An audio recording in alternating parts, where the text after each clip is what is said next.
Gaza की वर्तमान स्थिति में ये सवाल बेहद प्रासंगिक है। 2023 में जब इज़राइल ने इस युद्ध की शुरुआत की, उनके पास बड़े लेकिन धुंधले लक्ष्य थे। उनका उद्देश्य था अन हमास को पूरी तरह मिटा देना, उनके लड़ाकों और नेतृत्व को खत्म करना। लेकिन 55 महीने बाद क्या ये लक्ष्य पूरे हुए? हकीकत क्या कहती है? अमेरिकी खुफिया रिपोर्ट्स इस पर एक अलग तस्वीर पेश करती हैं। उनका कहना है कि हमास ने 2023 के अंत से अब तक 65 नए लड़ाकों की भर्ती की है। वहीं इजराइल का दावा है कि उन्होंने इस युद्ध में DC-1000 हमास लड़ाकों को मारा है, लेकिन हमास के नए रिक्रूट्स ने इन नुकसानों को लगभग पूरा कर दिया है। ये आंकड़े क्या दर्शाते हैं? हमास कमजोर हुआ है, लेकिन उसका सफाया नहीं हुआ। नए लड़ाके युवा है और लड़ाई में पूरी तरह सक्षम नहीं है, फिर भी हमास का प्रभाव कायम है। उनके हथियारों के भंडार घट चुके हैं, लेकिन उनका संगठन अभी भी खड़ा है। गाजा की सड़कों पर हमास के सदस्य खुलेआम मार्च कर रहे हैं, जनता के बीच मौजूद है। पुलिस अधिकारी यातायात नियंत्रित कर रहे हैं। नेतन्याहू की रणनीति कहाँ चूक गई? युद्ध के दौरान नेतन्याहू ने कहा था, हमास का अस्तित्व इजराइल के लिए खतरा है।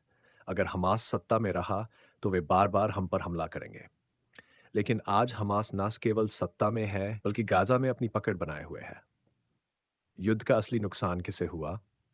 नेतन्याहू को मई 2017 में युद्ध विराम का प्रस्ताव दिया गया था, लेकिन उन्होंने इसे ठुकरा दिया। अब 7 महीने बाद वही प्रस्ताव स्वीकार कर लिया गया। इस देरी की भारी कीमत गाजा के मासूमों ने चुकाई। मई 2025 तक 10,000 लोग मारे गए थे। जनवरी 2025 तक ये संख्या 46,000 से अधिक हो चुकी है। इनमें 20,000 से अधिक मृतक बच्चे हैं। 2,500 बच्चे अनाथ हो चुके हैं।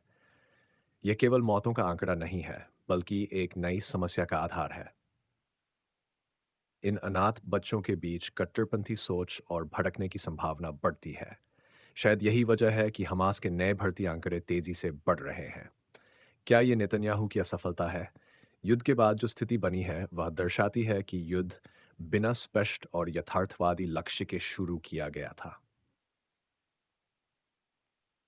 युद्धविराम 2 मार्च 2025 को समाप्त होगा। अ, इससे पहले स्थायी राजनीतिक समाधान ढूंढना जरूरी है, वरना लड़ाई फिर से भड़क सकती है। लेकिन इस समाधान की राह में कई अड़चने हैं। प्रस्तावित समाधान 1, ट्रंप का सुझाव, गाजा को खाली कर दिया जाए। ट्रंप चाहते हैं कि गाजा के 20 लाख लोगों को मिस्र और जॉर्डन में बसाया जाए, लेकिन अरब देशों ने इस प्रस्ताव को साफ इनकार कर दिया है। उनका कहना है कि गाजा फिलिस्तीन की जमीन है और गाजा वासियों को जबरन वहां से हटाना स्वीकार्य नहीं। बाइडेन का सुझाव, फिलिस्तीनी अथॉरिटी पीए को गाजा सौंप दी। अथॉरिटी पश्चिमी किनारे पर शासन करती है और उन्हें अंतर्राष्ट्रीय मान्यता प्राप्त है। अरब देश इस प्रस्ताव के पक्ष में हैं, लेकिन इजराइल और हमास इसे नहीं मान रहे। हमास कहता है कि वे साझा सत्ता के लिए तैयार है, लेकिन पूरी तरह सत्ता छोड़ने को तैयार नहीं। वहीं इजराइल की चिंता है कि अगर पीए गाजा का नियंत्रण लेती है, तो फिलिस्तीनी एकजुट हो सकते हैं। ये इजराइल के लिए एक नई चुनौती बन सकती है।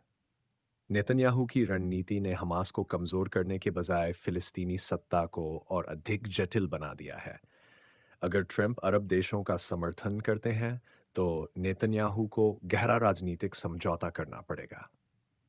नेतन्याहू की राजनीतिक लड़ाई, अब नेतन्याहू के लिए यह युद्ध केवल गाजा तक सीमित नहीं है। यह उनके राजनीतिक भविष्य की भी लड़ाई है।